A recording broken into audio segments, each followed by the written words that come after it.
Righty then. Well, again, to now that we're on videotape, but welcome to everybody that's here. We got a few more, so we're not sitting around the table. We're going to sit in the living room. But it's been a few weeks since we've been all together and online. We've had travel and conflicts, and we've had a couple of mini retreats that kind of superseded this. And so glad to be back in the living room with everybody around, and those that we have online that are joining with us. Thank you for that too. Appreciate your time that you're wanting to join us today. Mary is not here. She will be a little bit later. She's running. She's got a meeting she's running behind. So, which that's all okay. We're going to charge on, and I guess starting out, let's do our introductory prayer, and then we'll talk a little bit about today's reading. In the name of the Father, and the Son, and the Holy Spirit. Amen. Come, divine will, come to reign in me. With this one act, I want to embrace my entire day. I want to embrace every thought, and every word, every action, and all the people I meet. The things I have to do, all my duties, I want all to be done in your most holy will. I want to put my whole way right this instant in your most holy will. So that should I be distracted, or should there be things I forget, they may all be done in your will. Amen. Come, Holy Spirit, fill the hearts of your faithful, and enkindle in them the fire of your love. Send forth your Spirit, and they shall be created, and you shall renew the face of the earth. Remember your congregation, which you have possessed from the beginning. O Lord, hear my prayer, and let my cry come unto you. The Lord be with you, and with your spirit. Let us pray.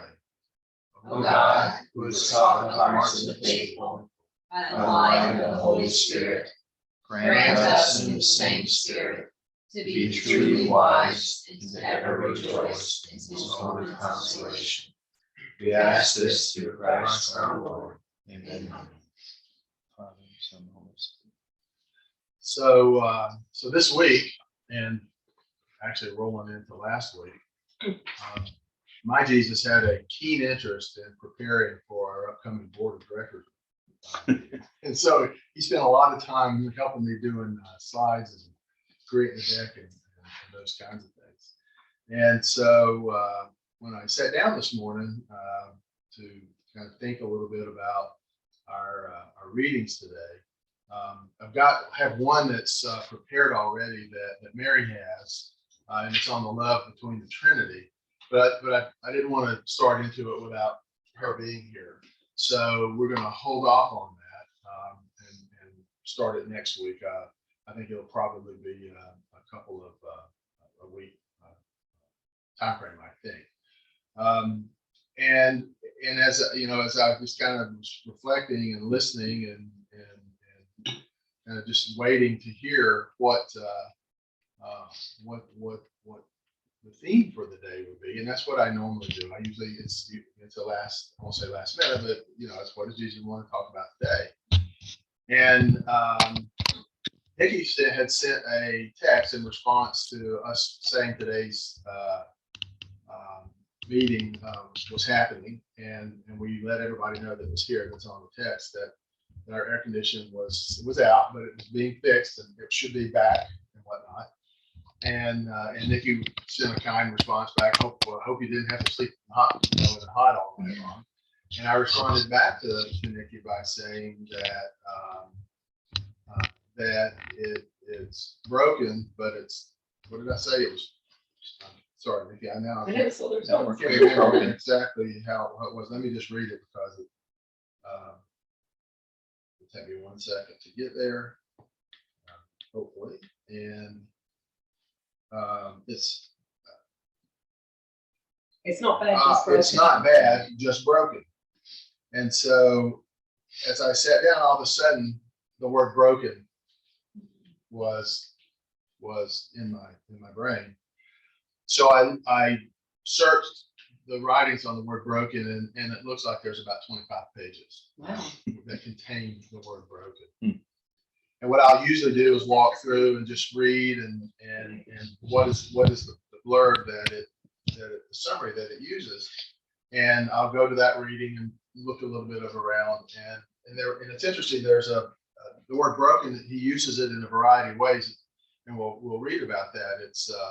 It's repairing the broken. It's the true broken, the broken spirit, the broken will, and how good he feels when brokenness is returned, is become resealed and whatnot. So we have a few writings here to read through, and they're kind of an eclectic mix. In the end, as you read through the titles, and then as we get to them, the broken is going to be in here, but it's going to be periodic. So today is really going to be, I'll say, an eclectic day of reading, and with broken, the word broken at the heart of it. But we'll see exactly what he wants us to pick up from these readings as we go through them and through our conversation, how that happens. So that's my intro into the word broken, and kind of how, as we have these readings in front of us, it manifested itself. But before we start, I didn't pull in either scripture or catechism, although I'm convinced that broken is in the middle of those as well, and we'll just kind of go straight to the readings. But does anybody want to add to, or have any thoughts, or something just strikes you as about that as I kind of wind up my little spiel? But okay, well, it'll come out along the way. That's right. So our first reading is from volume 10, and it's volume 10, and it's January the 8th, 1910. January the 8th, 1910. And what's interesting is that when you go through the search and you click on the page that it pulls up, generally it'll pull up the page. I'll see where the context of the sentence or the paragraph that the word is in, and then I'll scroll back to the beginning to actually get the date and to drop down the summary that they've got captioned here. And this interesting here, the first one, the family kills the priest, and self-interest is the woodworm of the priest, which in today's world is kind of an interesting context.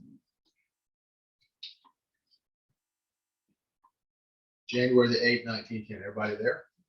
Mine's reading something up in Italian. Did you press? Just go ahead. Well, he's got one of those like high-tech phones that tells him everything in every language, right? No, that's my phone. My phone is an older one. But they're writing in English though. Like, did you? Yeah, I have the same thing in Italian, but it's in English already. I've never seen it before. Interesting. Okay. Does anybody like to start this one out by reading? I'll read. Okay. The family kills the priest. Self-interest is the woodworm of the priest. I will now write things of the past in order to obey, and I will explain myself about these reunions of priests that blessed Jesus wants. Since a holy priest came during last November and told me to ask Jesus what he wanted from him, my always lovable Jesus told me, the mission of the priest chosen by me will be high and sublime. It is about saving the most noble, the most sacred part, which are the priests, who in these times have become the laughing stock of the peoples.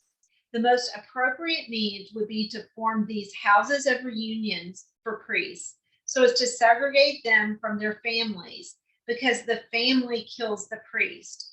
While he should promote it, push it, and also intimidate it, if these are saved, these people are saved. One second. So we're in 1910 in this writing, and he's talking to her about priests living with their families, And I'm interpreting from this, the family kills the priest, meaning it takes the time away from the priest to be out doing the mission that the priest should be doing. But and that's coming because they're living. Yeah. Rather than living separately.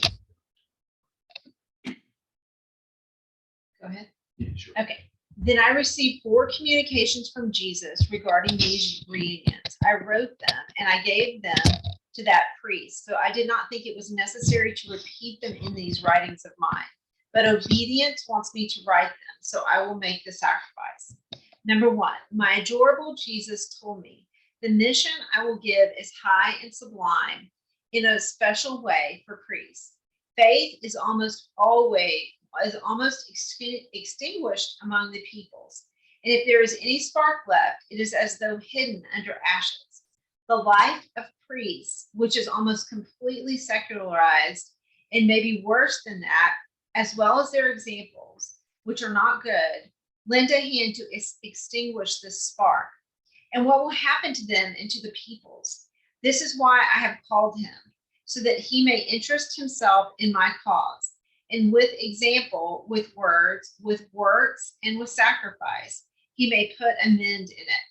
The most suitable, appropriate, and effective mending would be to form houses of reunion for diocesan priests within their towns, segregating them from their families, because the family kills the priest and causes the darkness of interest, the darkness of appreciation of mundane things, and darkness of corruption to be cast into the midst of the peoples.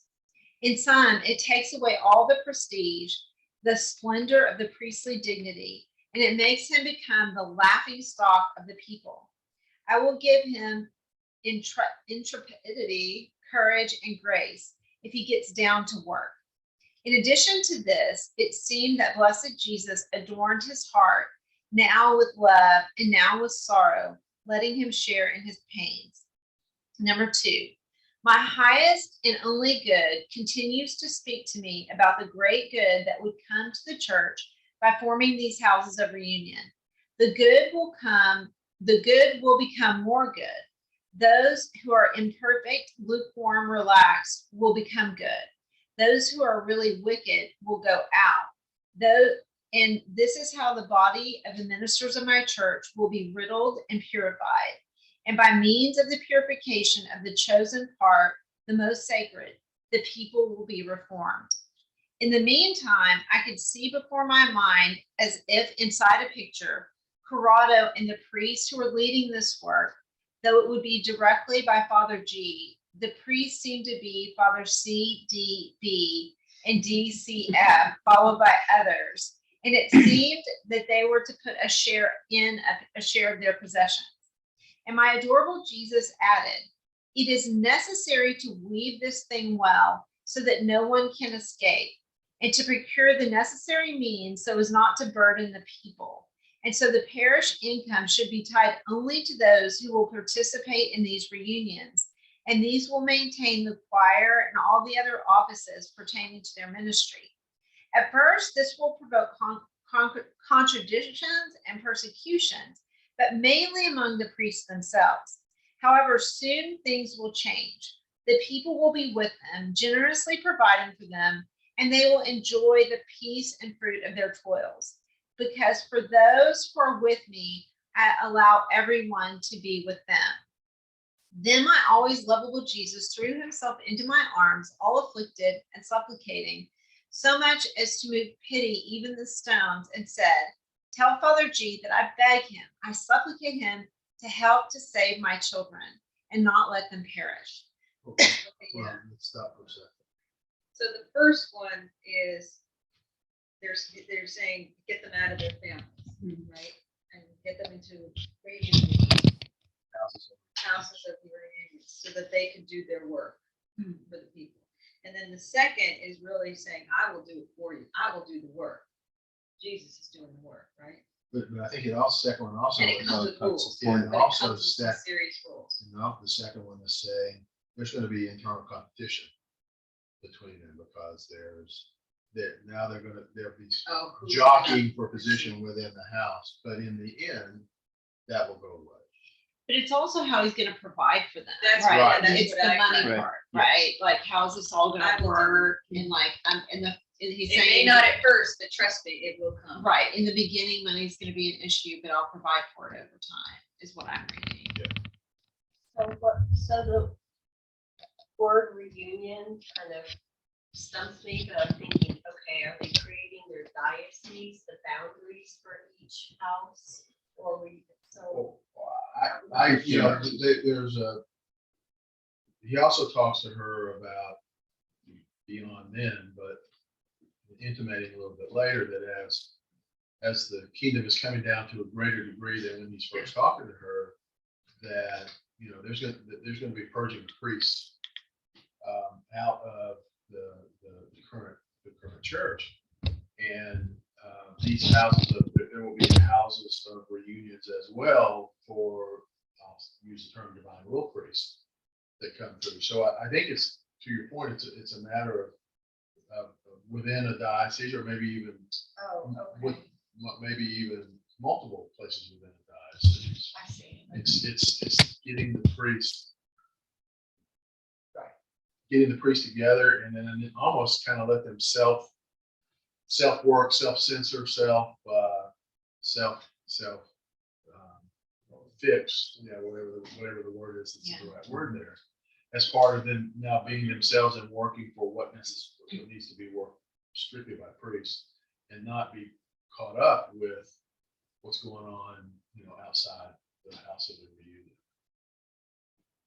But I'm so glad that you gave me that context, Mel, because I didn't realize at this time that priests still live with their family. So when I read this, I was very confused. Mhm. Like, I didn't know if he was saying he didn't want priests to have any relationship with their family whatsoever, but the context of just separating them from day-to-day life. Because if you were living in your home, you would hear your mom and dad talking about cousin Sally and this person getting married. Yes, Like, you'd be overwhelmed with just this background noise of the world.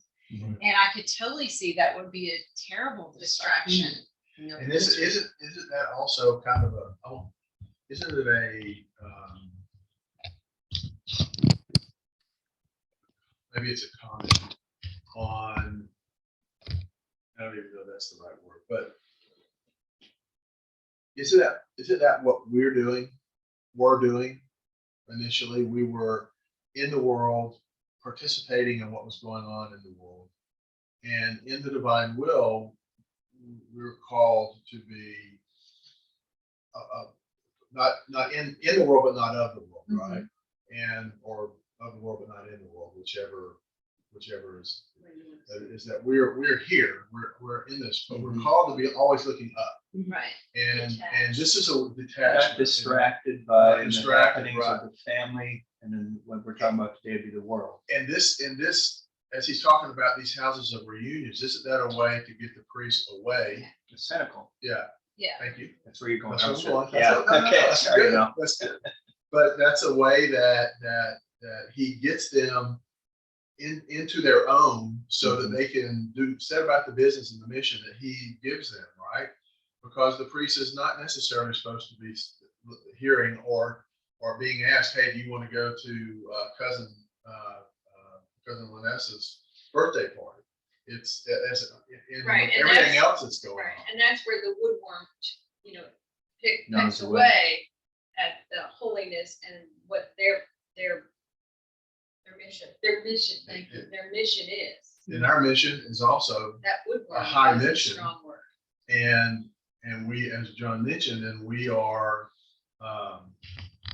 called to be not in the world, but we are of the world. But we are looking at the world and from a reparation standpoint that we're trying to do for all acts. What's our house of reunion? Our house of reunion are these cynicals, the divine, or and even greater than that, the divine will itself. Whether it's the cynical or any other cynical that there may be that we're learning and trying to understand how to better operate in this thing called the divine will. So I kind of see the dual pace here of the priests, and how he's trying to prepare them, Pull them together. as well as, hey, I need for you to be pulled out of the world, and your eyes need to be focused because your mission is better. We use the term, we're here to do the greater. And there are those that are the greater and those that do the lesser. And that's, everybody is called, there's another reading up here coming in. Everybody's got a mission and a place. And so ours is to focus on this thing called. Well, and that's the same thing with priests living at the homes. Right.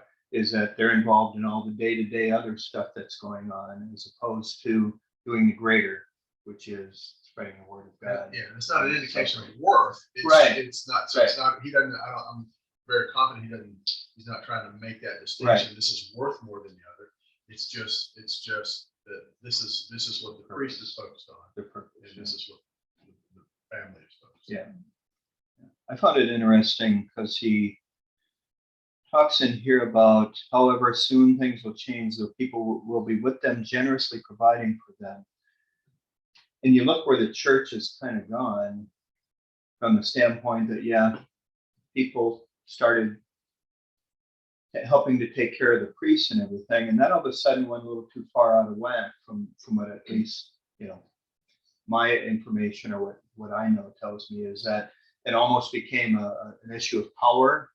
And we've heard about different scandals, and I'm not talking sexual scandals. I'm talking the scandals of what's done with the money that the priests have and everything. And I'm not talking. Well, I guess maybe I mean from one priest to the other. I think there's some that could care less, but you do see that the church has kind of moved itself to a position where the money became extremely important, and I think almost to the point where it overrode serving the people as a whole. And that may be No, not because there are correct. all different orders of priests, and some priests, like I know the Franciscan friars. Oh, yeah. They take a Yes. check, Yeah, right to the poverty. yes. They take one of the vow of poverty. poverty. Yeah, So, yeah, it depends on what yeah. order. Well, then you've got. Let's take that a little further. Go a little bit further back in history. What were several of Martin Luther's complaints in his what 97 Yeah. lines, Yeah. what 95, yeah. What was going on at the time? I could pay you. I could pay a priest Right. to get dispensation, right? Just in Yeah, an indulgence. indulgence, I yes. can I can contribute. I can. So yeah, that Yeah. your point of going too far. And I don't know, It's beyond, it's happened. yeah. And I don't know that there's anything else mentioned about that as we go through the rest of this writing here. It just, in my mind, the fact he said, don't worry, people will come to take care of you. But then what happened? Some situations they were Woodworm, taking advantage. as Lynette mentioned, the woodworm Yeah, kind of the got guys to get in there. because Yeah. the institution of the church, which is managed and run by the individuals, just like all institutions we've seen throughout history, Bureaucracy. that they're Corruption. they're not, there is corruption that falls in, even under the good. Yeah. The good. Intent. Yes. All right. Number 3, my always lovable Jesus continues on the same topic.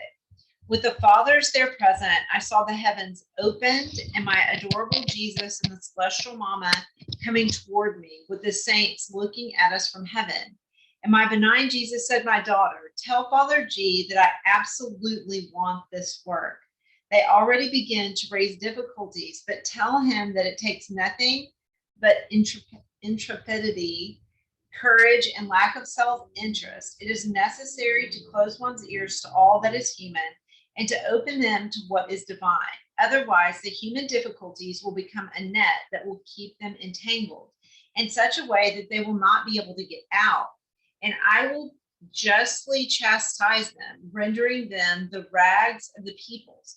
But if they promise to get down to work, I will be all for them, and they will be nothing but the shadows which will follow the work so yearned for by me.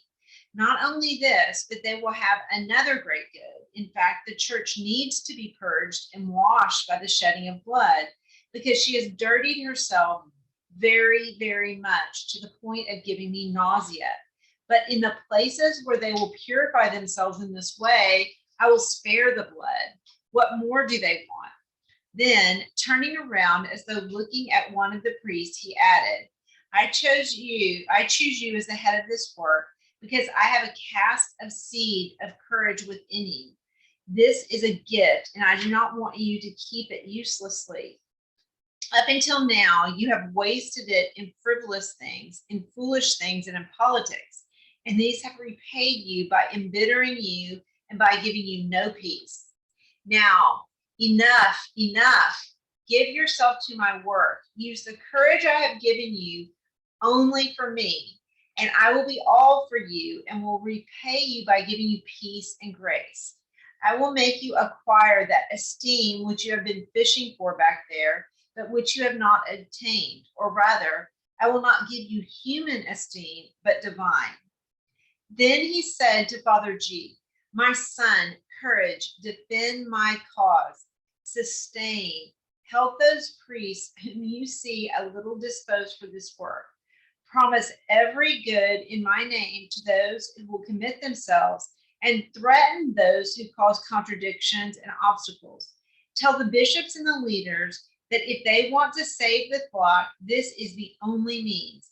It is up to them to save the shepherds, and up to the shepherds to save the flock. And if the bishops do not place the shepherds in safety, how will the flock ever be saved? Now,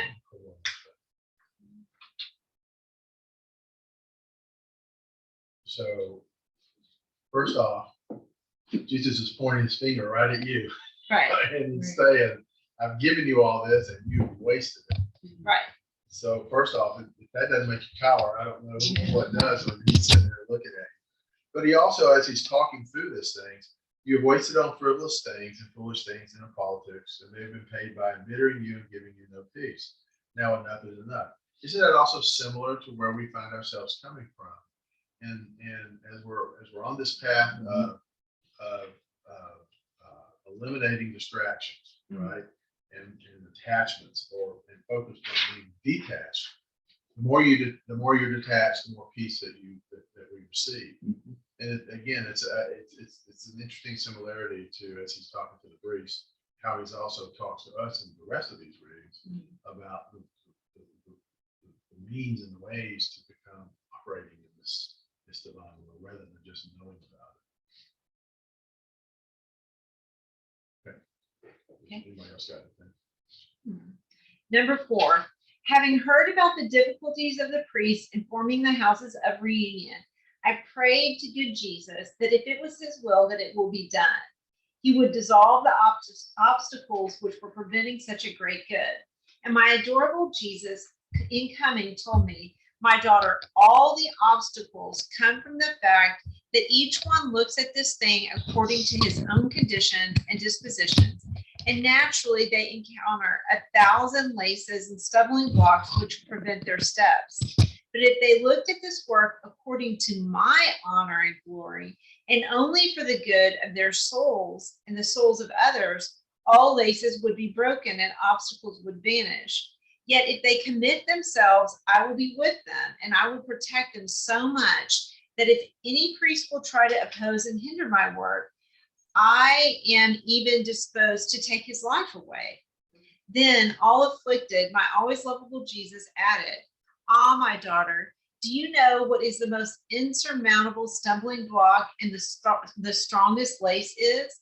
It is mere self-interest. Self-interest is the woodworm of the priest, which renders him like rotten wood that is fit only for burning in hell. Interest makes the priest the laughing stock of the devil, the mockery of the people, and the idol of their families. Therefore, the devil will put many obstacles to hinder their work, because he sees that the net in which he has kept them chained and enslaved to his dominion is being broken.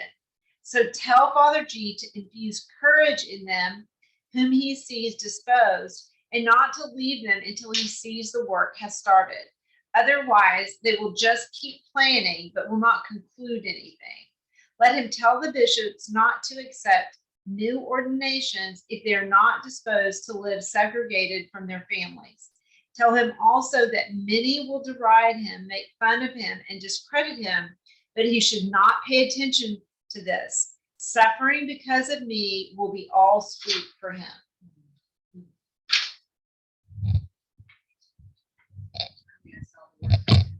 Yeah, it's, and it's a different context of a broken soul or a broken purpose. And Yeah. This is about the devil's dominion being broken.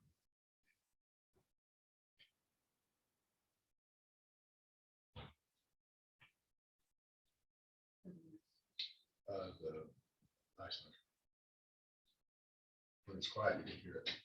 Maybe I'll get the song too. Okay. So the next one is still in volume 10. Can I Yes, say you something? can. I'm not real sure because I read a lot of these colleges, but this specific directive that was given to Lisa, that she must write these 4 things specifically for priests in the Catholic Church. I don't see that very often. I'm not, haven't, read enough or come across that. And my wrong, it was very, It was very Revealing. specific. Yeah. Very revealing, yeah. it's like, I want you to do this, and it is going to be this, this, and this, and this is what they must do. And I don't see He that. doesn't use, to your point, I've not read where he's had that much specificity Yeah. as he did here. He talks on many of the writings about the state of priests and how the church must be purged or will be purged, and a variety of similar kinds of things. But this is not a you must know, this is almost you must do. Exactly. Yeah. It really strikes me like this is so important to the church. I mean, outside of the details of what he explains, in order for priests for the mission to be done according to what he wants. They had a gravestone on. And be strong, be Yeah. strong and be firm, and this is important. And Right. I mean, in fact, a lot of these specific words we have encountered in different ways. Be strong, have courage. I am there. I will make sure things are corrected, but I'm just talking in general. I just am. I think that's so insightful, because when you were just speaking, what was put on my heart is, why didn't he reveal that to the Pope? Why didn't he reveal that to a cardinal?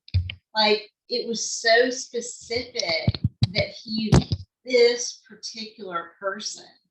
And I think it was maybe because it's so integral to the divine will occurring, that it was something, that is so critical to this thing that he used Louisa, that I had never thought about that. I think it's Jesus very always went insightful. to the lowest. Yeah.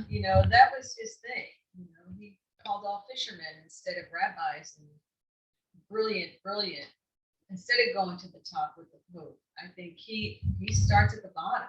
But he could have called the lowest priest, right? So he could have been, revealed himself to some lowly priest, that it be, regenerated from within. But he didn't. He chose to do it this way. Right. And I had never thought about that until you brought that up. But I think that's very insightful and not an accident. Right. I do like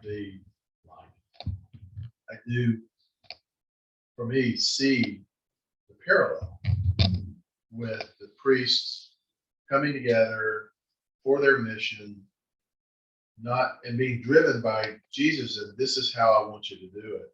Without distraction. Without distractions, get away from the distractions, I'll say that, or get away from the attractions. Okay, that's another good one. Get away from the attractions, because the woodworm comment is kind of I'm attracted to this, I'm attracted to what everybody's saying about me as a priest. And that's where the self-interest comes into play.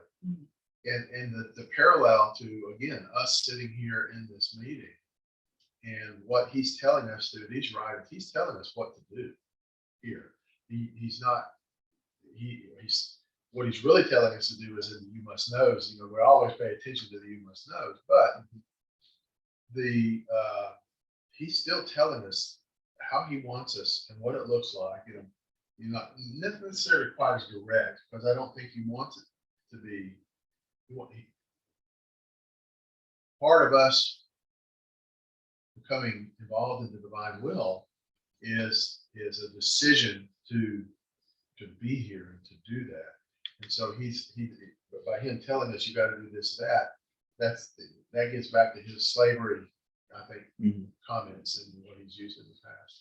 But it's just it's interesting as I'm going through all this, the resemblances through priests coming together and being put in a place and shedding attraction so they can do their mission, to us doing the same thing of coming together in our synagogues, learning, being provided for.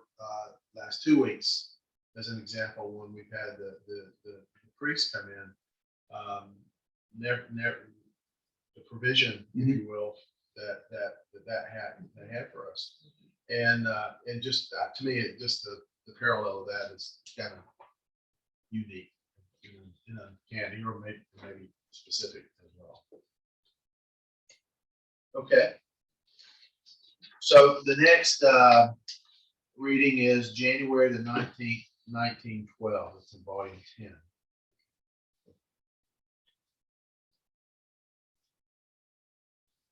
And we kind of talk a little bit about how do these writings help us to form our community and to be stronger. And this is again an example of what he says he's trying to do. Who would like to read this?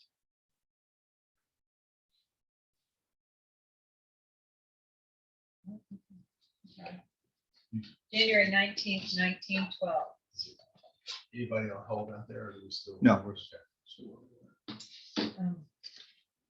Jesus binds the hearts in order to unite them with himself and make them lose all that is human, the human ingratitude.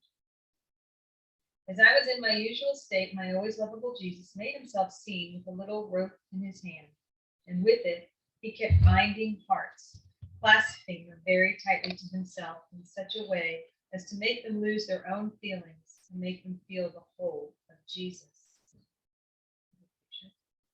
And feeling themselves so clasped, the hearts wiggled about, and as they wiggled about, the knot which Jesus had made over them loosened, and they feared that it was a detriment to them no longer to feel themselves. All afflicted because of this behavior of souls, Jesus told me, "My daughter, have you seen how souls render my tenderness of love in vain? I keep binding hearts to unite them closely with me, to make them lose all that is human. But instead of letting me do it, on seeing their human being broken, they lose air, they struggle, they wiggle about, and they also want to look a little bit themselves at how cold, dry, or warm they are." Can you hold one second?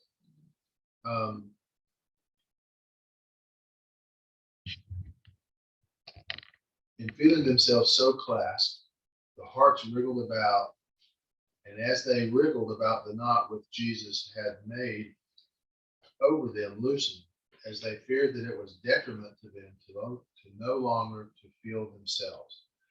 Don't we've seen and experienced, both personally and others that have come and gone in divine will groups, that trait, that action, the coming to the realization, because Jesus makes us come to a variety of realizations that you want to call them tests, you want to call them whatever you want to call them, that where we have to make decisions to charge on, just like he told that priest with his courage earlier in the first reading. Charge on, but yet I'm putting things just to see how much you want it, so to speak. And how many times do we see? It's understandable because we understand what the human will is, what's wriggling in the heart about, right? I mean, oh, I don't want to necessarily be clasped so tight. But we all have gone through a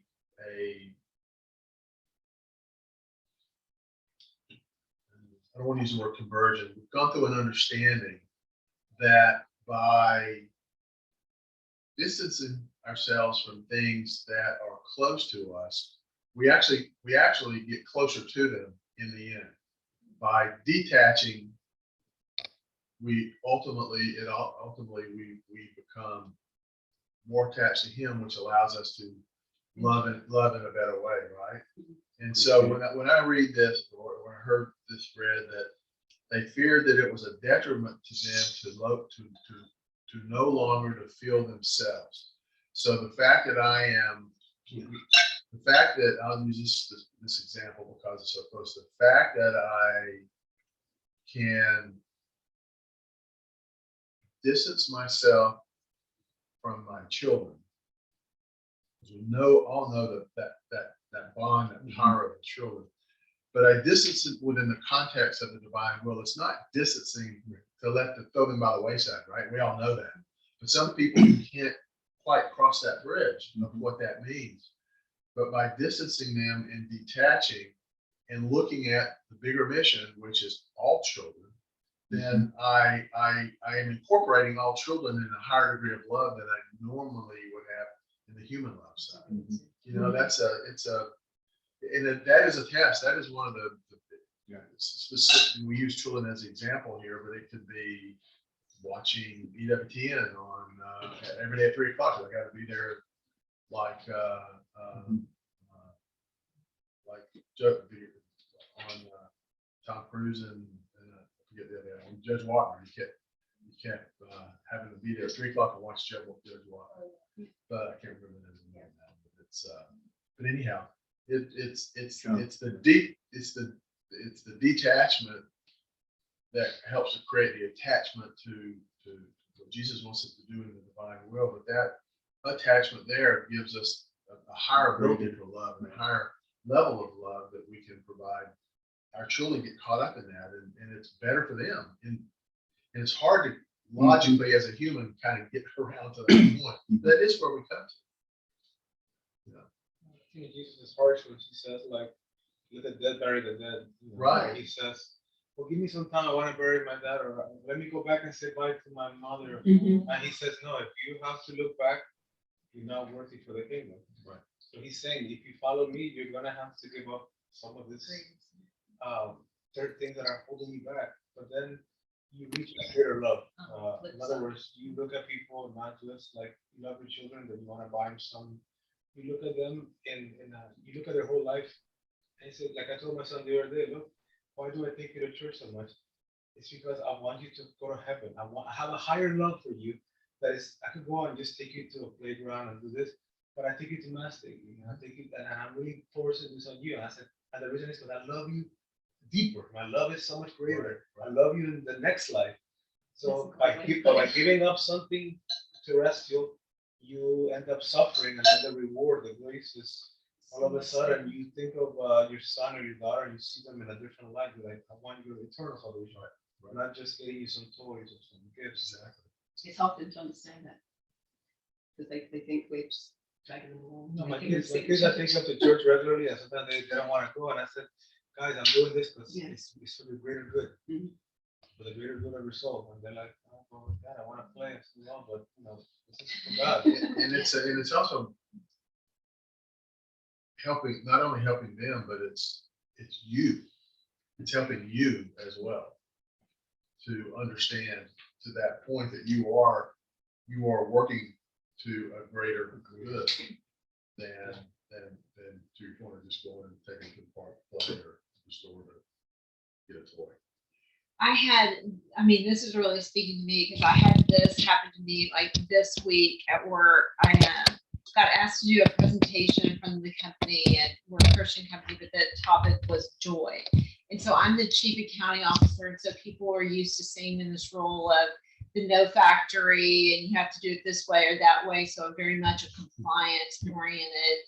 And so what God put upon my heart was to go up and talk about the Eucharist and what the Eucharist says. It's a room full of evangelical Protestants. And I was just like, surely this isn't it. Like, no, I don't want to do this. And it was just like, but it just kept coming. Really?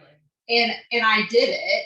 And people had such a response. And I mean, not that it changed anybody's opinion necessarily, but just to see me be vulnerable on something that's something so intimate and personal to me.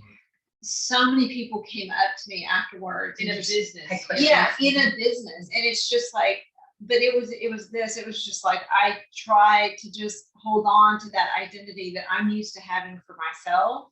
And he was just like, no, that's not what I want from you. I want you over here. Wow. Yeah, it was like, this is really speaking to And me. you were obedient. Well, who knows, right? I tried. Yeah, so we'll see. But No, it's what you did. yeah, It's no more discerning. yeah, It's you and him, and Right. that's what you did. You Right. said it was the right thing to do. right, Whatever you had decided right, was the right thing to do Mhm. because it was you and him. You're fused together. right. So this really spoke to me. I was wriggling about.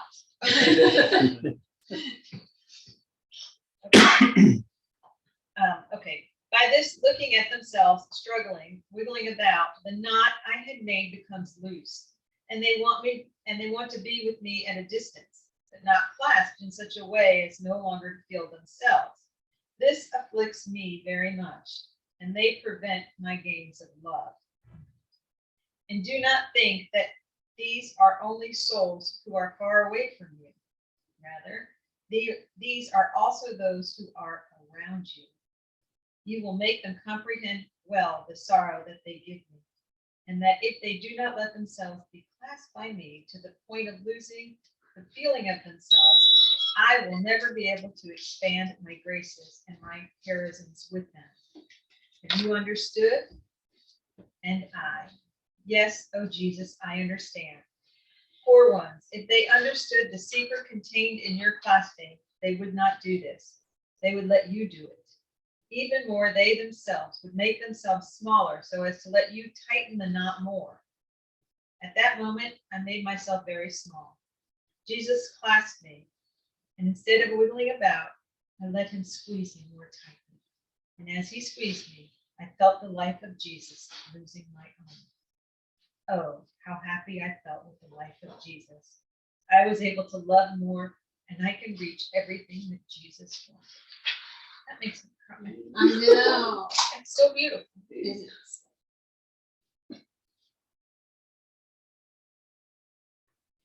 What it's like John the Baptist said, I must decrease and he must increase. And you know, when you say things like that, it's always been there. Right. It's always been there. But now, as Melody says, these writings are the color commentary of the Bible. It's the details that Yeah. we don't, that clarify what Jesus did Yeah. and what he wants. Well, I loved it. I'm in volume 20 right now. And he says, you know, when you look at the light through a normal eye, it just looks white. But what I'm giving you is the details of the red, the yellow, the green, the blue, and then you see the whole Yes. picture. Yes. So I love that analogy. Kaleidoscope. Yeah.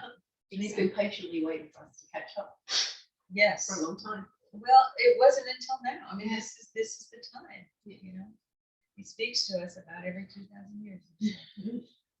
And it also is, I get back to, I always loop John in when I say this in my ordered state. You're like that too, because being the compliance officer, you're the same way your orders. But it is the reality.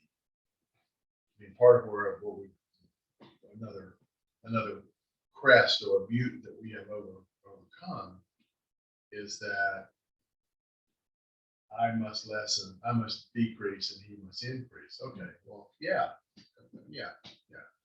And most of us, or all of us, until we came to understand these knowledges and these writings and how he he's helping us to get to the point where we've always meant to be. We understand that it's not, I must decrease and he must increase next week or in 3 months or in a couple of years. It is right now. All of this is right now as it relates to, it's not a matter of, waiting and happening, it's just doing it right now. So he tells us, as you read, I must decrease, he must increase. It's right now. This is how. So let's see, the next reading is in volume 13, November 26, 1921.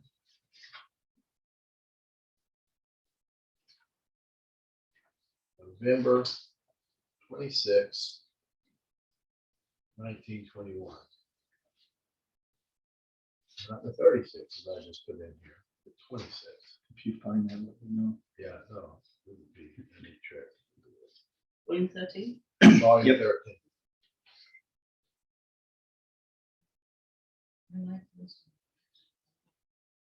Who would like to read this?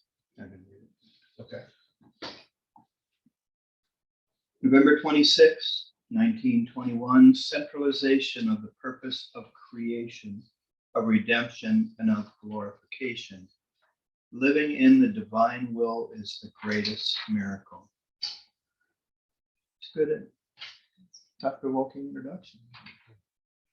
I was thinking about what is written on the 19th of the current month, and I said to myself, how is it possible that after my mama, I would be the second crop?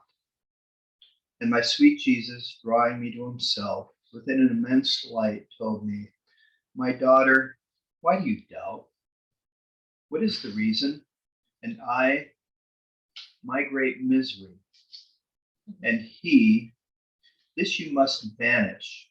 And besides, if I did not choose you, I certainly should have chosen another one from the human family.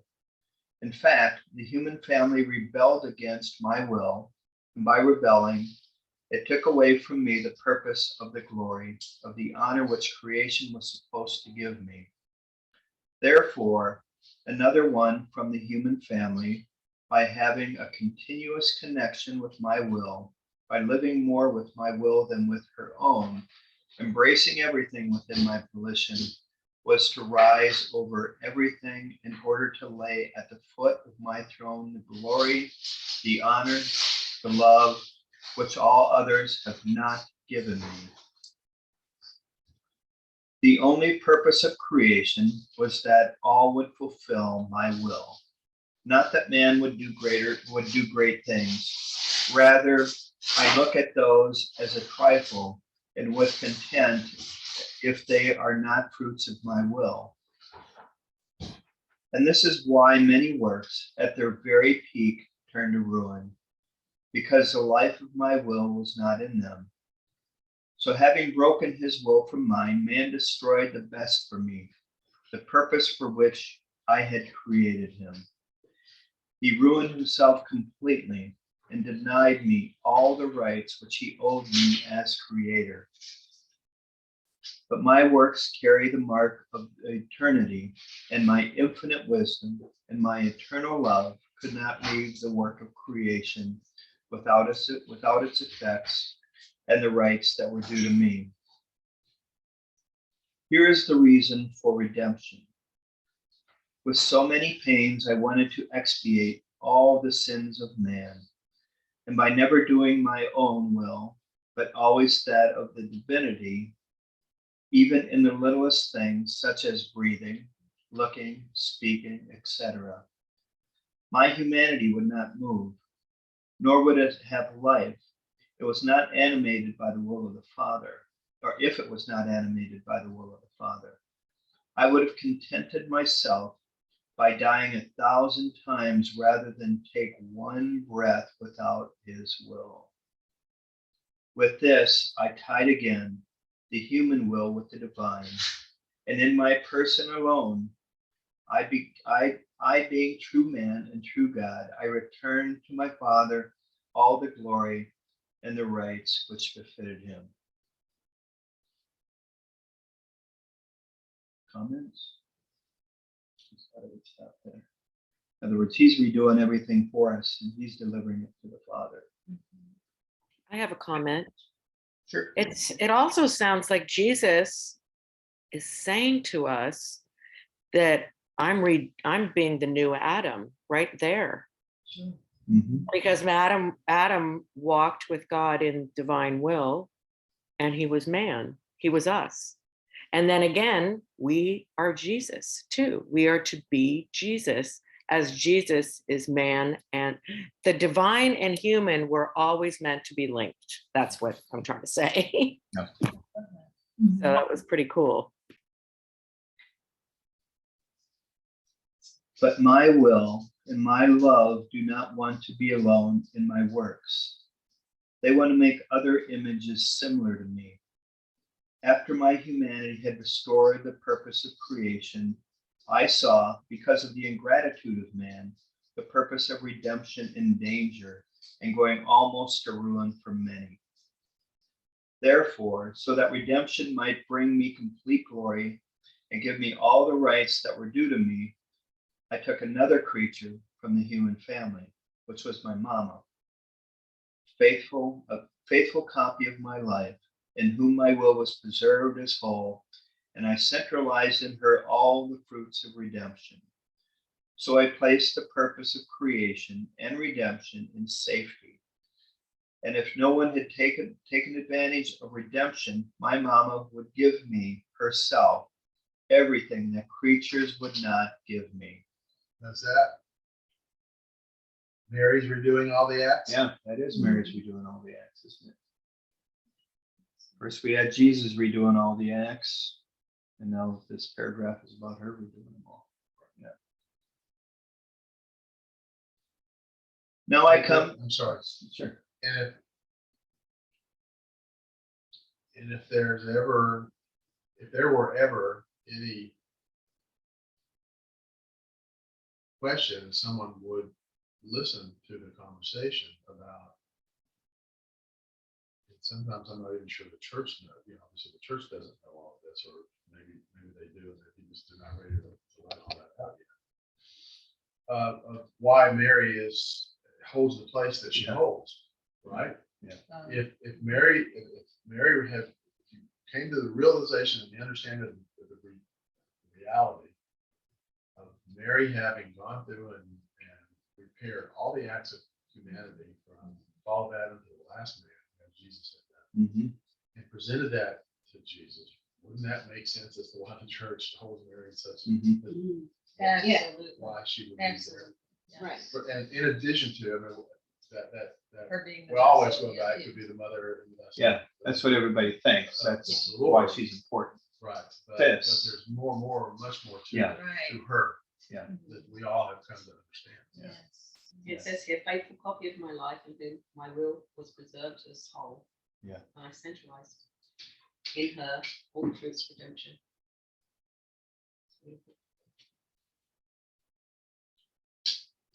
Now I come to you, to Louisa. I was true man and true God. My dear mama was innocent and holy, and our love pushed us even further. We wanted another creature who, conceived like all the other children of men, would take the third place at my side. I was not satisfied with the fact that only myself and my mama were unbroken with the divine will. We wanted other children who, in the name of all, living in full accord with our will, would give us divine glory and love for all. Therefore, I called you Ab Eternal, but nothing yet existed down here. And just as I longed for my dear mama, delighting in her, caressing her, and pouring upon her in torrents all the goods of the divinity, so I longed for you. I caressed you, and the torrents that poured upon my mama inundated you, for as much as you were capable of containing. And they prepared you, they anticipated you, and embellishing you, they gave you the grace that my will be whole in you, and that not yours, but mine would animate even your littlest acts. In each act of yours flowed my life, my will, and all my love. What contentment! How many joys did I not feel? This is why I called you second prop, after my mama. Not upon you did I lean, because you were nothing, and I could not, but upon my will, which you were to contain. My will is life, and whoever possesses it possesses life, and is able to sustain the author of life itself. That was powerful. That was very That was powerful. extremely powerful. Yeah. because She's now given her everything that Mary, yes. And that, And I went back to, Manny, what you said about your son in this sentence. Our love pushed us even farther. I mean, that's exactly what you did with your son. mhm. But Even I if like, he doesn't see it. yeah. But I love the part where he's saying, but I'm not leaning on you because you're nothing. Right. I'm leaning on my will Yeah. that I put there. So it's just that continuous affirmation that I'm not going to give you anything that you can't do because it's me doing it.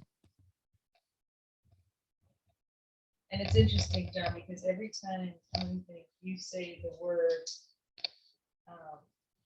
but it prop, I think, every time you say Yeah. the word prop, my book says support. Support. Mine's Okay. so supportive.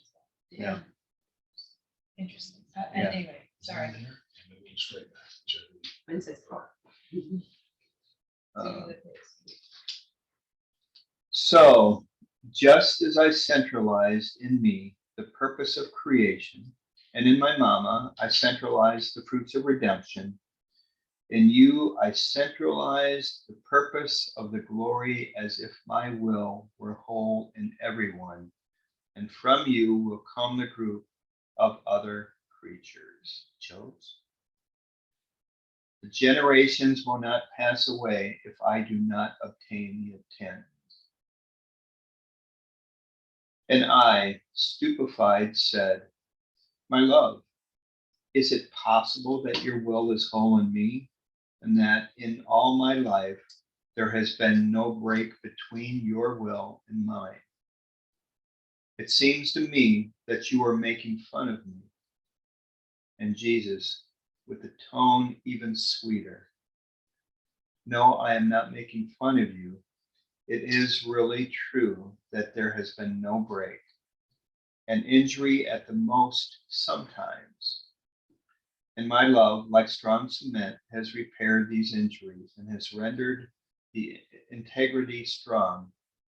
I have guarded each one of your acts, and immediately I would make my will flow as if to its place of honor. I knew that many graces were needed, having to operate the greatest miracle to exist in the world, which is the continued living in my will. The soul must absorb the whole of God into her act, to give him back again as whole as she absorbed it, and then absorb him again. There's a lot said in that one paragraph. Mhm. There's a lot of interpretation and discussion about that one paragraph. And it's at the heart of a lot of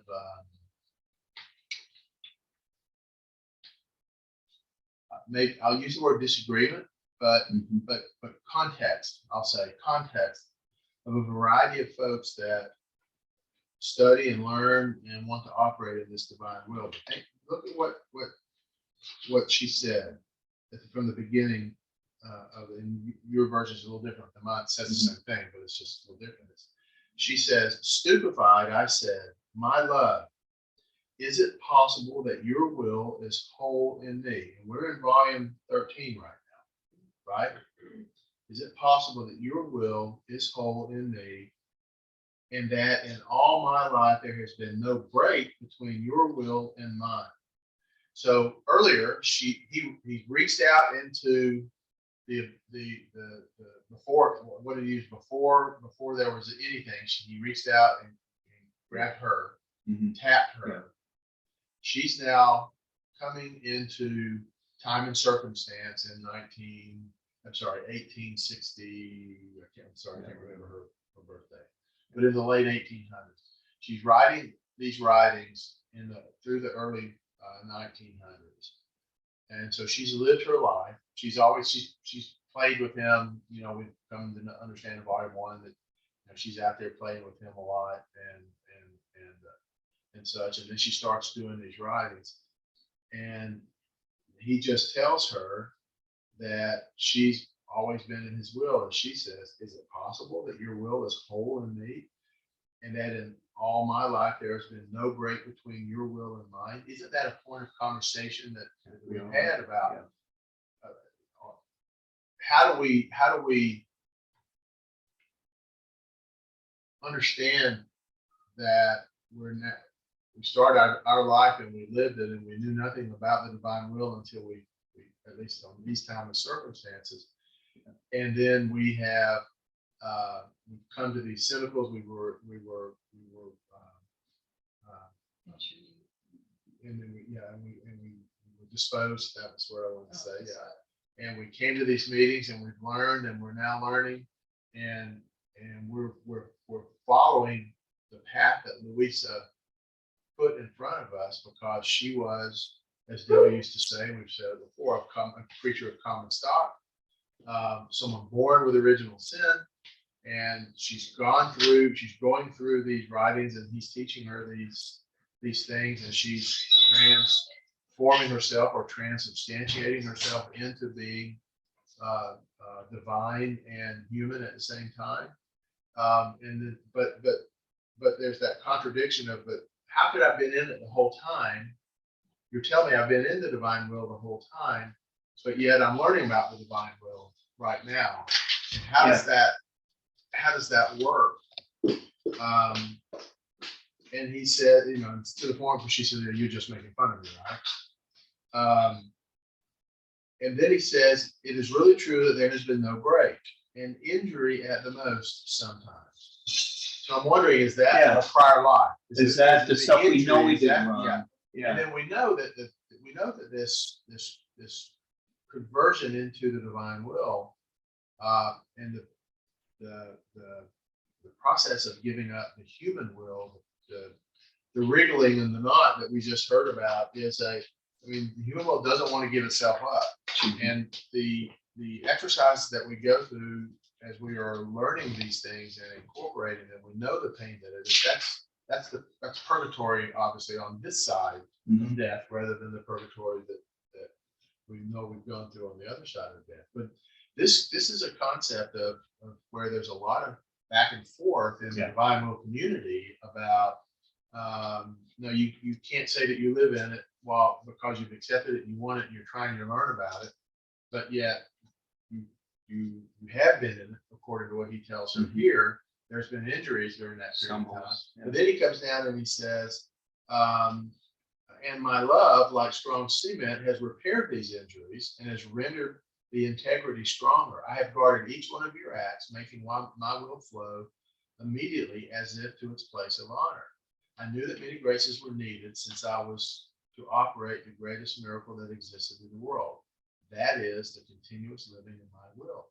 The soul must absorb the whole of a God into her act, to give him back again as whole as she absorbed him, and then to absorb him once again." So that back and forth. There's a writing. See if I can find it exactly. It's volume 36, September 5, 1938, where it's a tie-in to the conversation that he has in an earlier in 1926, where he talks about the 4 degrees. And the point being is that so long as you desire it, you want it, you intend to have it, you you know and believe that they can give the will and that they want to give the will, then what he says here is he cut in this reading, he covers acts done poorly, so long as the will is there. So as long as your will is there, he covers the act. So that goes to me, that's also going back to what he says to her about being cement and repairing those things. I will cover so long as your intent is there. And there's coming to the person's own perspective of what the divine will means is causing a lot of that conversation. But he says it right here. There's been no break and injury at the most. and I take care of it. Yeah. So long as the intent is good. Because all of us are going to look back and say, well, there's no way I was perfect. I lived without sin. I didn't sin. But those are the injuries, the accidents, whatever that he's addressing here. And then the whole context of what that means, as we know, Louisa says so many times, what do you mean I can do this and I can live in this will? And you did it, Mary did it, and now you're saying I can do it. You got to be crazy. But that's the whole point of her being of common stock and of her having progressed and come to the point of operating his will is to say to us, this is real. You can do this. It was the intention is that you do this because you have to find yourself into this community of a cynical with the mission, just like the priests were called to the houses of reunion with a mission. This is what you're called to do, what we're called to do. And there's a responsibility that we all know. All of a sudden we go, this is a pretty big deal, and we're all learning and wanting to do better with it. But this section right here gives you what he says about it, at least. We don't say it. This is what he said. And it validates the Our Father. This is what we were always called to do. Now is the time for it, but it has always been there. When he gave us that prayer, Right. But we never knew what we were saying every time we prayed the prayer. Right. But now we do. Right. And how. All right. It goes to show you just how dark darkness is in the world, what happened in the Garden of Eden, because we are learning to absorb God when we already had God before Adam fell. Some of the writings, illustrate to us that when we know we're far along in the divine will, when we start to feel the pain that Christ feels, because love is not loved in this world. So this shows to me just, we're learning to absorb God. To reabsorb him is so huge, but we had it in the beginning of time. And now we're back into this back and forth between absorbing him and giving it back to him, redoing others. We have the possibility too to redo others' lives, to help in the reparation. It's mind-boggling, but it's also such an amazing journey, given the fact we had it all along. It's that time continuum paradox. Yes. Do we find ourselves? I find myself at times, so I'm kind of asking this to the group. Do we find ourselves at times? We've read the writings, we come to the cynicals, we've learned what we've learned and taken away what we've taken away. And in our own readings, we see and hear and taste what Jesus is telling Louisa. And we were all at a period of time, I was in a period of time similar to what she was. What? I can do what? But then there's that surmounting the hill again of, okay, these writings as he has said, he's taken all the books when she was questioning him about it, and he rolls them up into, puts them all in his arms, and he tells her, "These are my writings, and I bless every word of them." So we that are studying these writings agree and believe and understand that these are the writings of Jesus. So if it's here, if he's saying it, it is reality.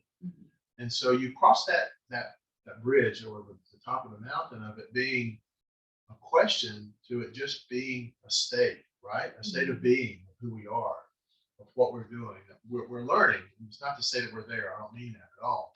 But we're learning. But with that confidence that we have of recognizing what Jesus is saying to us are these things, and acknowledging that whatever he says, and by letting him work and fighting and working our way down to our nothingness, that's the decreasing, and allows him to do the increasing. We see things, right? We understand things in a way that we never thought that or recognized before. And in seeing things, I don't mean like visions a lot, because some of us I know have had mystical experiences, but we recognize just looking out the window, we recognize what's taking place out there because of the knowledge that we have of what he told us. And it's, you come from just being questioning her to just acknowledging and understanding that this is real and this is going on. And sometimes I may see it, sometimes I may not, and sometimes it may hit me right in the face. But my point is, I want that not to become tighter, but it is to be in that point and to understand it is a grace, right? It's a state of grace, but it is a miracle, as he's trying to ultimately convey to her here, as to transformation that can happen if you just want it and say yes to it. Well, it's the concept of being chosen, right? Just like we were all chosen to be baptized Christian Catholics, you're chosen to be a child of light and to bring more people in. And not only that, but you said yes. Yeah. You Right. said yes way back when there was nothing. Right. And even that Yeah. Well, concept is you say you accept it, acknowledge it, but when you really start masticating on it about, man, talk about our God is an awesome God, and Yeah. the song as it goes, I mean, it's really very strong. The soul must absorb the whole of God and direct to give him back again as whole as she absorbed him and then absorb him again. Therefore, it surpasses even the miracle of the Eucharist. The accidents have no reason, nor will, nor desires that might oppose them, that might oppose my sacramental life. So the host contributes nothing. All the work is mine. If I want it, I do it. On the other hand, in order to make the miracle of the living in my will happen, I have to bend to reason, a human will, a desire, a love which is purely free. And how much does this not take? Therefore, there are plenty of souls who receive communion and take part in the miracle of the Eucharist because they sacrifice less, but having to sacrifice more in order to let the miracle that my will may have life in them happen. Very few are those who dispose themselves.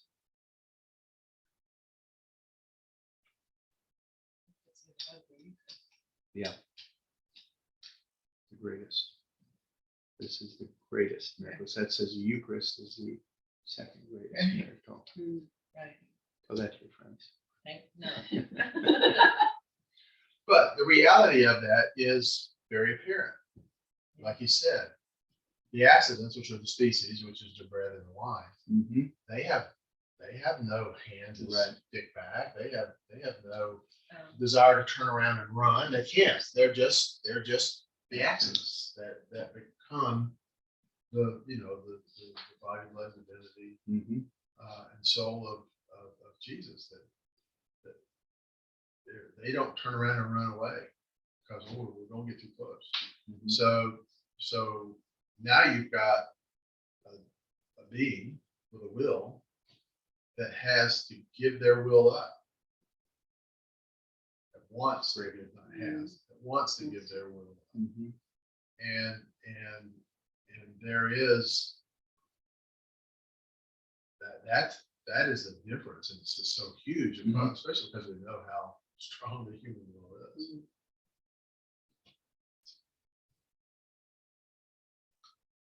It's to the ordered person, it makes very reasonable sense as to how he makes that statement and why he makes that statement.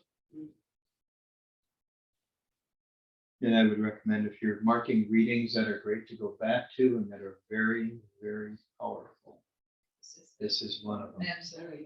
This is very strong. Good choice. But I like what you said at the very end of the reading there. Tell that to your friends and see how they. Yeah. It's an understandable. It's an understandable because without the knowledge, Mhm. without the understanding of what he's trying to teach us through these readings, then You could be you're really labeled. putting yourself. Yeah, at yeah, label. for sure. You could be shunned. There could be distractions. Yeah, You for as sure. well. Not just And we've friends. even had- There could be suffering. And we've Yeah. even experienced some of that through conversations where, a couple of years ago, when we in this group would talk about the term transubstantiation, the human into Jesus. And we heard back from some quarters, you can't use that word. You're not transubstantiated. Yet, all you have to do is read the reading about the living hosts, and that's exactly what it is. It's just the words and how people hold on to those things, which is okay. I mean, it is what it is. It's just that the folks that are understanding and wanting to learn about the divine will have the knowledge that he's providing about what happens, and everybody will in the end. Mhm. But it's that's part of the sacrifice as well as being moving and setting your sights higher, up or over that. But this is where, when we watch some of the old videos of Father Brown, Roger, and that, and they have the different redoing of the acts and the suspended acts and everything. They talk about that Jesus redid all the acts, Mary redid all the acts, and then that Louisa and us are called to redo all the acts. It's spelled out pretty clearly, in this reading.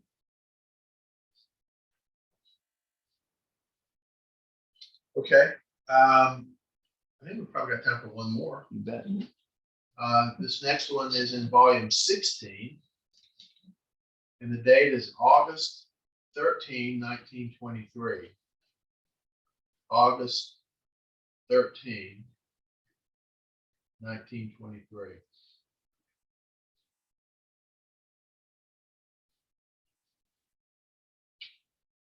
Volume 16.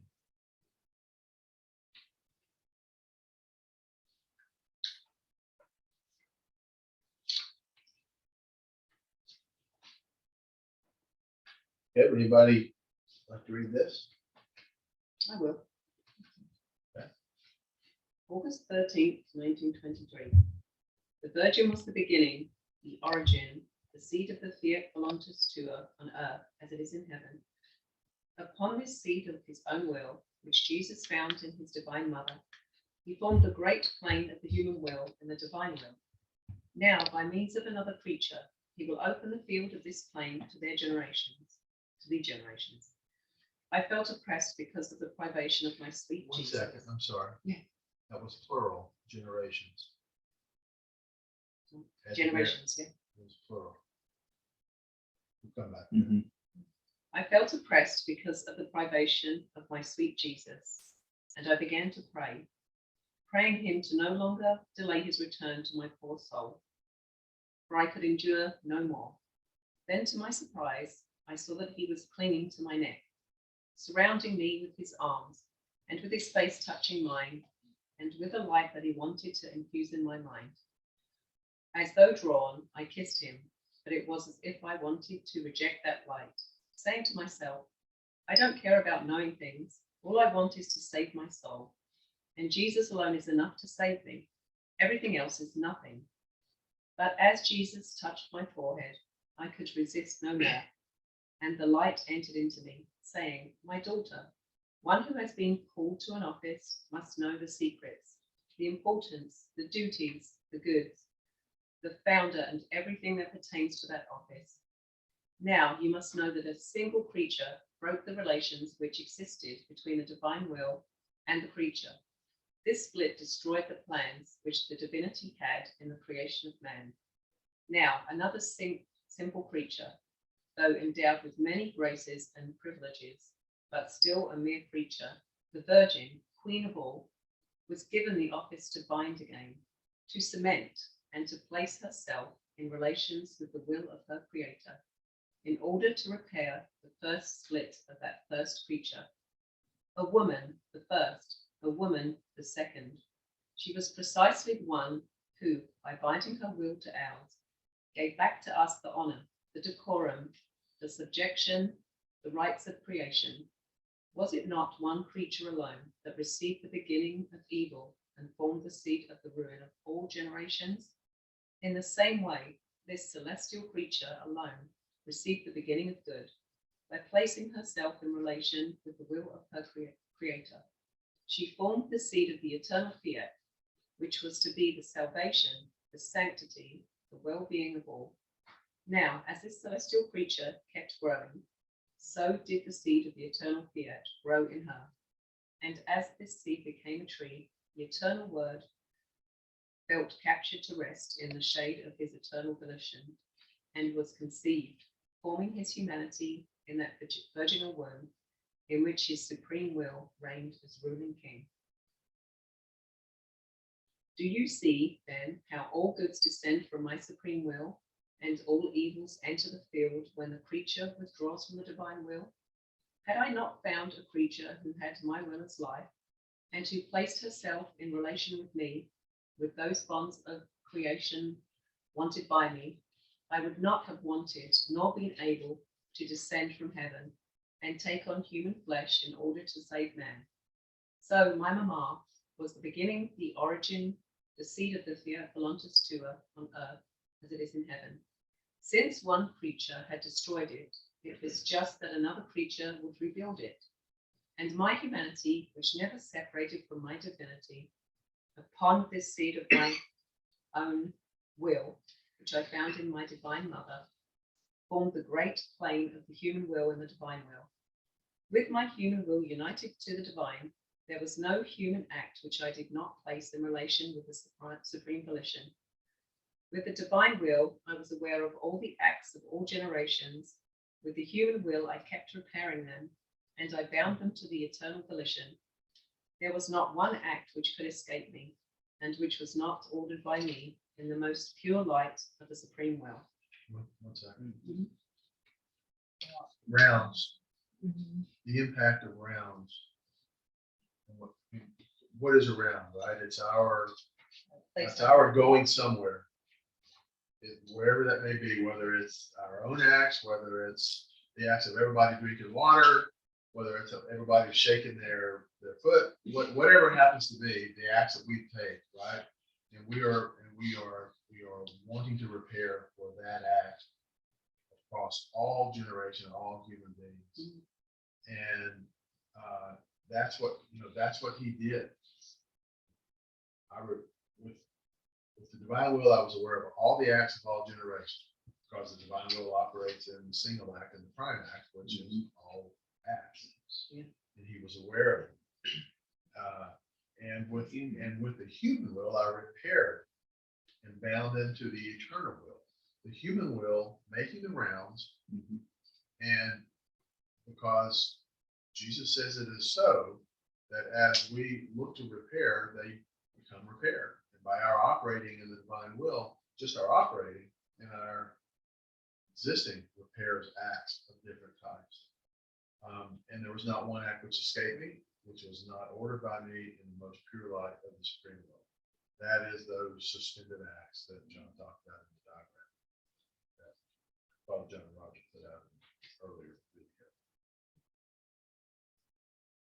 that's what he wants us to do. You know, this is the round. It doesn't matter how or where we go. Just go. Mhm.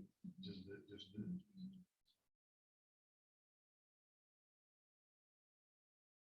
I could say that redemption cost me little. My external life, the pains of my passion, my examples, my word would have been sufficient.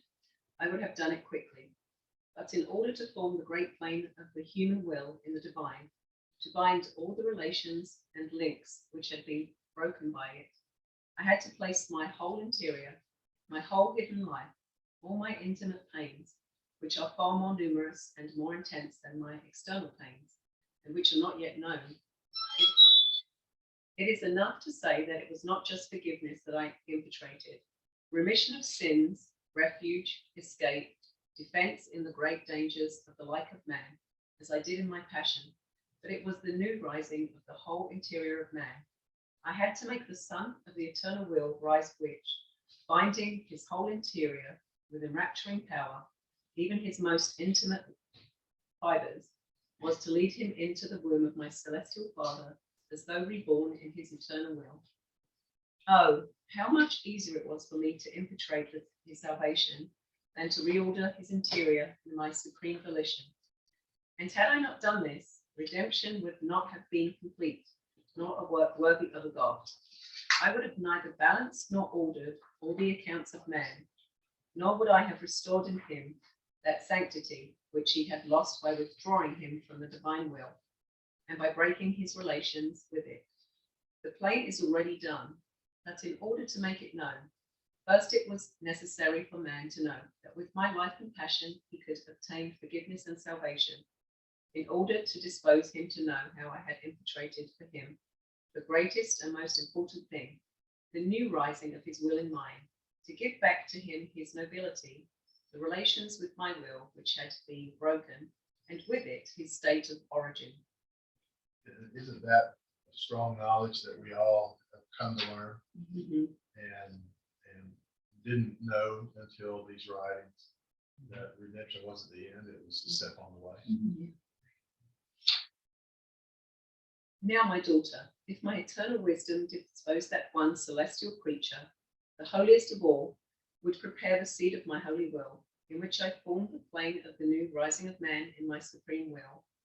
Now, through another creature, by letting her enter the eternal dwellings of my will and binding her will to mine, uniting her to all my acts, I make her whole interior rise again in the eternal sun of my will, opening the field of this plane to the generations, so that whoever wants it can enter into it to place himself in relation with the will of his creator.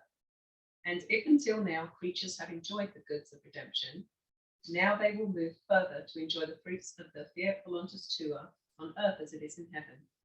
That lost happiness, that dignity and nobility, that peace all celestial, which, by doing his will, man had caused to disappear from the face of the earth. Greater grace I could not give him, because by placing him again in relation with my will, I give back to him all the goods with which I endowed him in creating him. Therefore, be attentive, because this is about opening a large field of goods for all your brothers.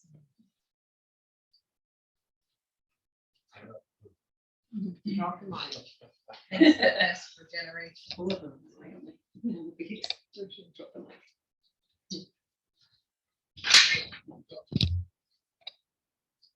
Yeah, the S was just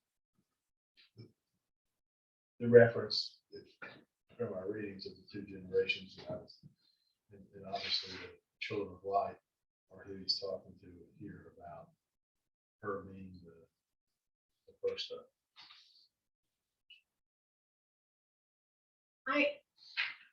I always am in awe with Louisa, and I've said this before.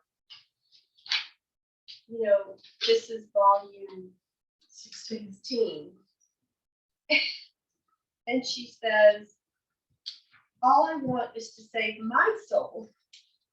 And Jesus is enough to save me. And all the rest is nothing.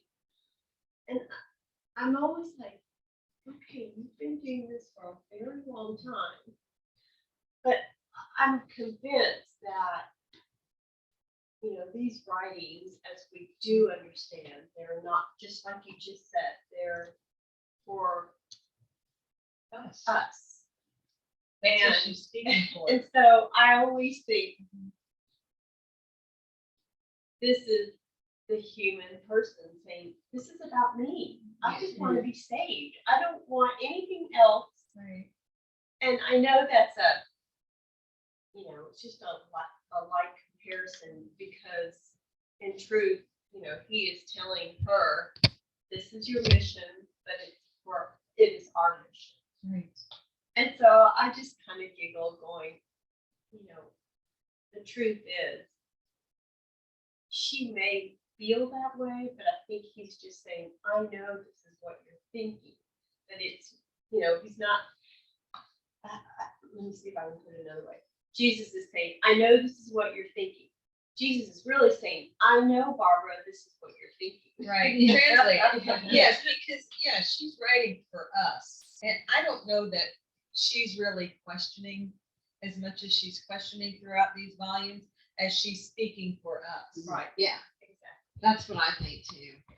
And going back to the very first writing that we read 'Cause let's face it. about, you know, when Jesus specifically pointed his finger at Father C, or whichever the father was, and told him about this and told him that, he's saying it to him, but it's for everyone. He's saying it to everyone. I always say he says things to Louisa all the time like this, but we know that he's also saying it to us, using her as the tool for us. We have 15 minutes left. You want to go to the next one? Sure. What's the next one? Welcome, Mary. Hi, Mary. Nice. You're very bright today. She is. Well, I was just with the tropics. Okay. Forward to seeing text messages. To be tropical, that's right. So It was tropical in here when everyone arrived, I can tell you that. so you took it from me September. September 20, 1926. So with what Barbara had said and what Barbara had said, 1926, right? So you Yeah, said. yeah, September. So this 1923 is an interesting year because it starts off with January 5th reading in 1923, where he tells her that he's on his feet are on her soul, and he opens up all the heavens for all generations, past, present, and future, to see who Louisa is. And it is, and so I mean, of course, I haven't been here a little cynical, but I'm listening to just the view of the conversation. So these priests who are coming to her, of course, they only know redemption. They know the mass. They know for probably our church fathers, but they were specific. Like Jesus specifically, he tells her, same as he said to Saint Faustina, "I brought you that confessor." So it wasn't just like you'll do. Like he had specific confessors come to Louisa. Like Saint Hannibal was always chosen to be the confessor of Louisa. Same with Father G and Father B and all the ones that are mentioned, because from Louisa, they got their mission on what to do about bringing in the kingdom.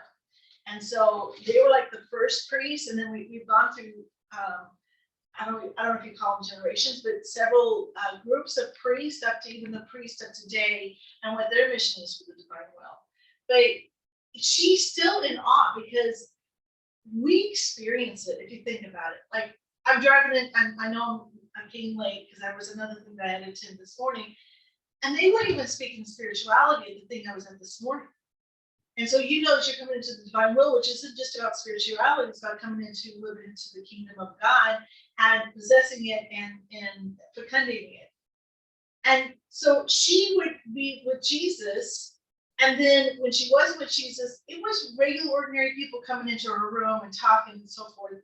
And she couldn't really tell them, like she wrote what was happening, but you have to understand, like you have to meet them on their level. And they weren't him. They didn't have visions of Jesus coming. They didn't have these experiences. And so they're coming from the redemptive world, the church, and everything that they know. They know she's holy, but they don't even fully understand because first of all, the writings were not done. First of all, it didn't go through the process of the church, which we know it had to go through, and all that. So when she's asking these questions, she's asking it not only for us, but we learned when you read her diary is that these were questions given to her from people who were coming to her asking these questions. Ask Jesus so and so, ask him about this. And the priests would say, ask Jesus this question and so forth.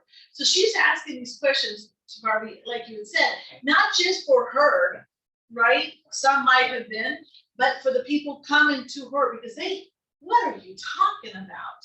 And can I live this? You know, and look, they're probably just as anxious as even we are today sitting in this room. When's this going to happen? When's the Pope going to approve? When the priest going to approve? When this is going to spread around the church? You know, and this is 1923. It was 100 years ago. We got to put that in perspective. It was 100, I know, 6 months, it'll be 100 years ago. And how everything what's happened in the last 100 years. So, you know, yeah, she's asking for her. They're still celebrating Latin Mass. They're still celebrating, you know, all the feast days they didn't get moved. There's a lot of stuff that has happened in the last 100 years with our church. And so for her to come in, her to have these enlightenments of the kingdom, you know, just think about you walking into your first cynical and how you knew it, your soul knew it, but yet you're just, oh my gosh. And like I said, it was 100 years ago. So that's that. And so it's not the 20th. Go back to your scroll left. It's the 17th. The 20th is where I wound up and I inadvertently copied the date, but it's the 17th, September 17th of 26. So you can just scroll back a couple of pages to get there, or type it in, whichever is more convenient for you.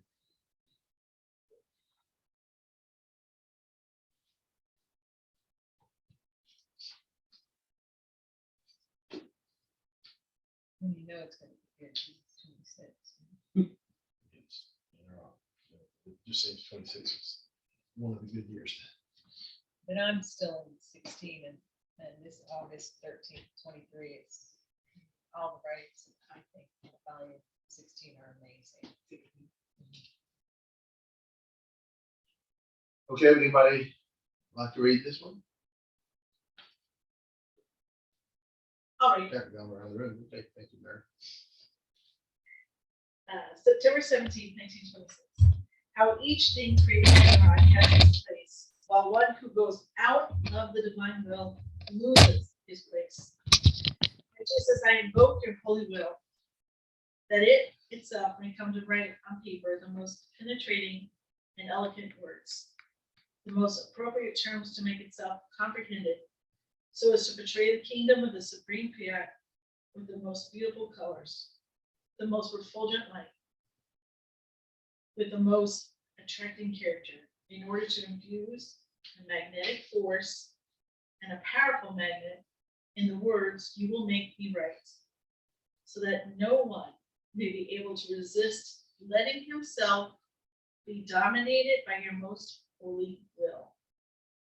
And you, my mama, true sovereign queen of the supreme fiat, do not leave me alone. Come to guide my hand. Give me the flame of your maternal heart.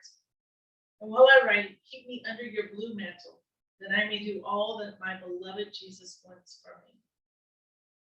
I felt all invested by the supreme will, which, drawing me into its immense light, made me see the order of creation. How each thing remained at the place assigned by its creator. My mind wandered and was enraptured at seeing the order, the harmony, the magnificence, the beauty of the whole creation. My sweet Jesus, who was with me, said, my daughter, each created thing which came out of our creative hands was assigned its place and its distinct office, and all of them remain at their place, magnifying with incessant praises that eternal fiat which dominates them, preserves him, and gives him new life. So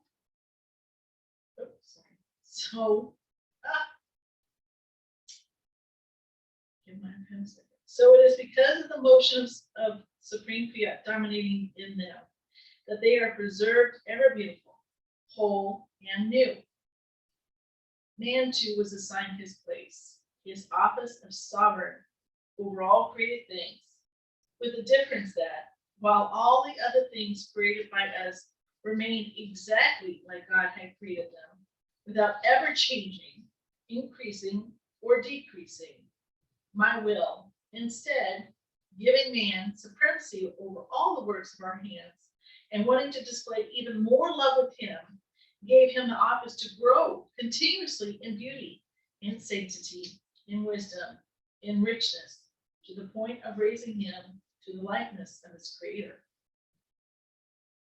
Always provided that he would let himself be dominated and guided, to give the supreme fiat free field in order to form its divine life in him, so as to form this continuous growth of goods, of beauty, and of happiness without end. In fact, without my will dominating, there can be neither growth, nor beauty, nor happiness, nor order, nor harmony. Since my will is origin, master, and beginning of the whole work of creation, wherever it exists, it has the virtue of preserving its work beautiful, just as it delivered it.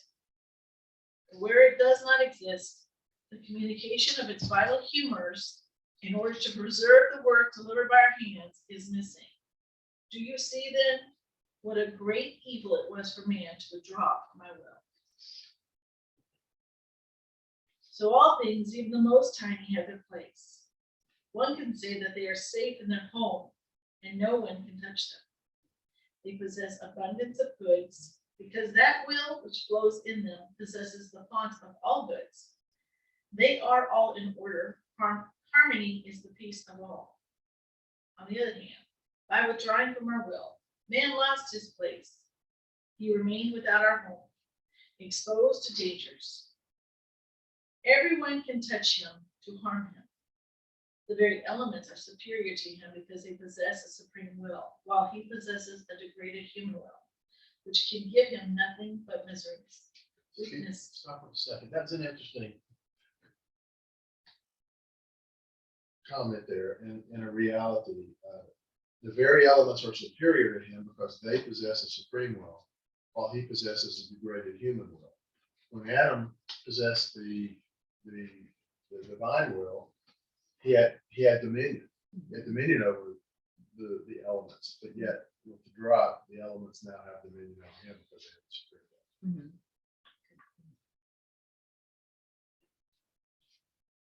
Just a fact in the reality. While he possesses a degraded human will, which can give him nothing but miseries, weaknesses, and passions. Having lost his origin, his place, he has remained without order, disharmonized from all, and enjoys no peace, not even within himself. Therefore, one can say that he is the only being wandering in the whole creation, to whom nothing is due by right. Because we give everything to one who lives in our will, for he is in our home. He is one from our family. The relations, the bonds of sonship, which he possesses by living in it, give him the right to all of our goods. On the other hand, one who does not live in the life of my will has broken all at once, all the bonds, all the relations. Therefore, we consider him as something that does not belong to us. Oh, if all knew what it means to break up with our will, and into what abyss they fall, all would tremble with fright and would compete in order to return into the kingdom of the eternal fiat, to take back their place assigned to them by God. Now, my daughter, since my eternal goodness wants to give man my kingdom of the supreme fiat once again, after he had so ungratefully rejected it, don't you think this is the most beautiful and greatest gift that I can give to the human generations? But in order to give it, I must form it, constitute it, and make known that which up to now is not known about my will. And with such knowledges about it, as to conquer those who will know them, to love, appreciate, and desire to come and live in it. The knowledges will be the chains, but not imposed. Rather, they themselves willingly will let themselves be bound. The knowledges will be the weapons, the conquering arrows, which will conquer the new children of the supreme fiat. But do you know what these knowledges possess? the power to change nature into virtue, into good, into my will, in such a way that they will possess them as their own life. On hearing this, I say, my love, Jesus, if these knowledges about your adorable will contain so much virtue, why did you not manifest them to Adam? So that by making them known to posterity, they would have loved and appreciated more a good so great, and their souls would be disposed for the time when you, divine repairer, would decree to give us this great gift of the supreme fiat. Question. And Jesus continuing added, my daughter, as long as he remained in this terrestrial Eden, living in the kingdom of the supreme will, Adam possessed all knowledges, as much as it is possible for a creature, of that which belonged to the kingdom he possessed. But as soon as he went out of it, his intellect was obscured. He lost the light of his kingdom and could not find the appropriate words in order to manifest the knowledges he had acquired about the supreme will. In fact, the divine will itself, which would have given him the necessary terms to manifest to others what he had known, was missing in him. This on his part, more so since every time he remembered his withdrawal from my will and the highest good he had lost, he felt such a grip of sorrow as to become tactile, engrossed in the pain for the loss of the kingdom so great, and for the irreparable evils which, as much as Adam might do, it was not given to him to repair. That very God whom he had offended was needed in order to remedy them. On the part of his creator, he received no order, and therefore he was not given enough capacity to manifest it. Why manifest a knowledge if it would not give him the good it contained? Only then do I make a good known when I want to give it. I want y'all to just ponder that, because we hear so much, just let everybody know about the divine will, just let everybody know about the divine will. But Jesus says himself, why manifest a knowledge if it would not give him the good it contained? Only then do I make a good known when I want to give it. However, even though Adam did not speak extensively about the kingdom of my will, he taught many important things which regarded it.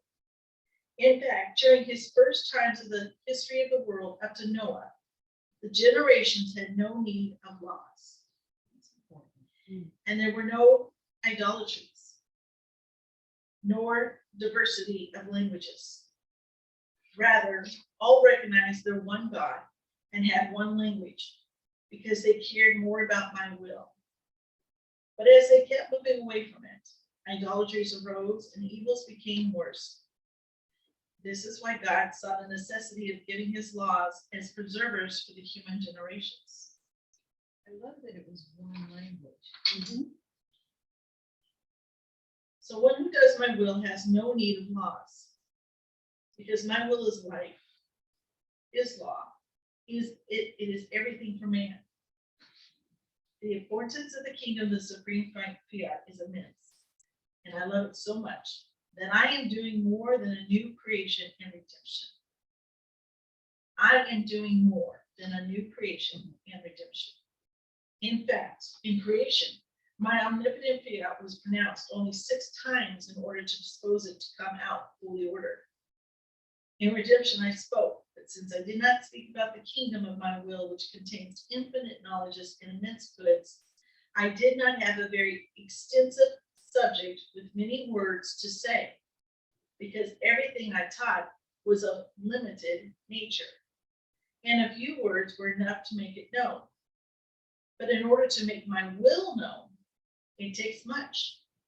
My daughter, its history is extremely long. It encloses an eternity with no beginning and no end. Therefore, as much as I speak, I have always something to say. This is why I'm saying, oh, how much more. Being more important than anything, it contains more knowledges, more light, more greatness, more prodigies. Therefore, more words are necessary. More so, since the more I make known, the more I expand the boundaries of my kingdom to be given to the children who will possess it. Therefore, everything I manifest about my will is a new creation, which I make in my kingdom to be enjoyed and possessed by those who will have the good of knowing it. And so great attention is required on your part in manifesting them. What a great meeting. Good job, Mel. I mean, I love where it says, in fact, in creation, my omnipotent fiat was pronounced only 6 times in order to dispose it to come out fully ordered. And then it talks about how many words he needs for divine will. I mean, isn't it funny that he says only 6 words? Like he poured it down. Yeah. I like picked up on the repetition of the word more in here. More. The more you want, the more you get, the more you get, the more you want. The more you want, the more you get.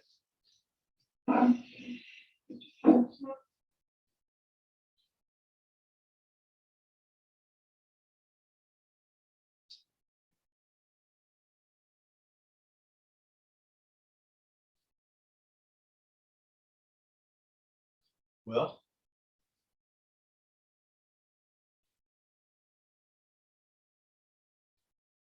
Good reading, Suema. Yeah.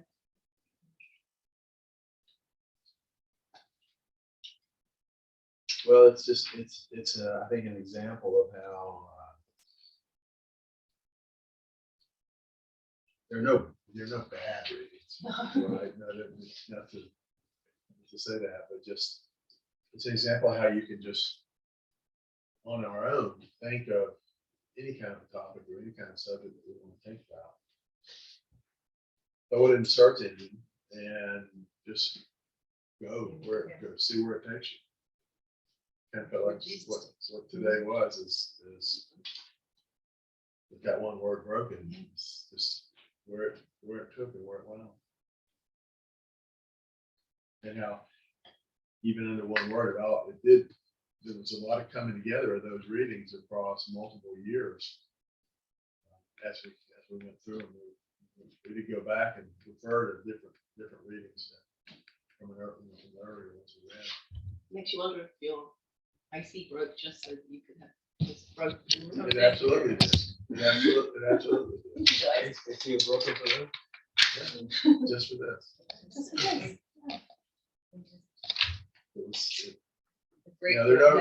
We all know there's no coincidences, so Right. it came to this.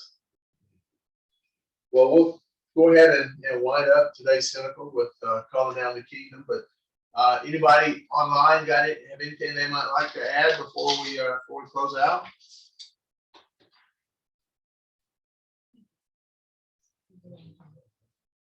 Okay. Well, let's go ahead and call the kingdom down, and then we'll wrap it up. In the name of the Father, and the Son, and the Holy Spirit. Descend, O supreme will, come to reign upon the earth. Descend, O supreme will, come to reign upon the earth. Descend, O supreme will, come to reign upon the earth. Our Father, who art in heaven, hallowed be thy name. Thy kingdom come, thy will be done, on earth as it is in heaven. Give us this day our daily bread, and forgive us our trespasses, as we forgive those who trespass against us. And lead us not into temptation, but deliver us from evil. Amen. Hail Mary, full of grace, the Lord is with thee. Blessed art thou among women, and blessed is the fruit of thy womb, Jesus.